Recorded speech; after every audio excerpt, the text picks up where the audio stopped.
Want to punish me for my First Amendment right? Watch how I use it to destroy you. In 2008, I was involved in a federal lawsuit when my rural Texas high school tried to suspend me for wearing a shirt supporting then Democratic hopeful John Edwards.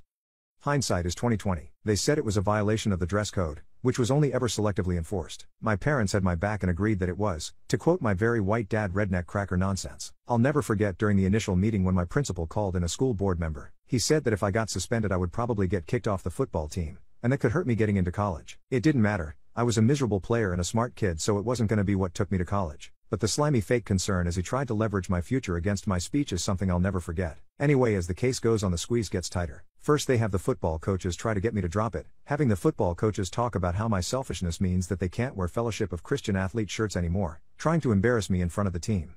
I'm a fat kid who openly plays Magic the Gathering in high school. Hit me with your best shot, I have no shame. Next they host a meeting with all the teachers telling them I'm a problem and that they need to keep an eye on me in case I slip up. I found this out years after the fact when I bumped into my English teacher at a friend's wedding. Finally, they just start pulling in students from my classes to get them to say bad stuff about me. I was a class clown, so this turns into every single dirty joke, rude comment, or loud fart I ever made getting reported to school administration. Which then leads to this awful little toady vice principal calling me and my parents in and reading them back in front of my mother.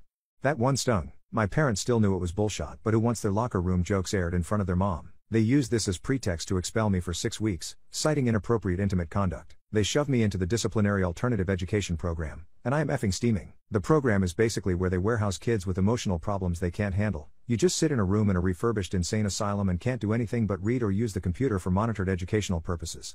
You also get booted from extracurriculars while you're in there. I know at this point they want me to make a scene so they can punish me further, so I do the exact opposite. I channel all my rage and new free time into my school work, doing homework I would usually ignore because I knew I could ace the test.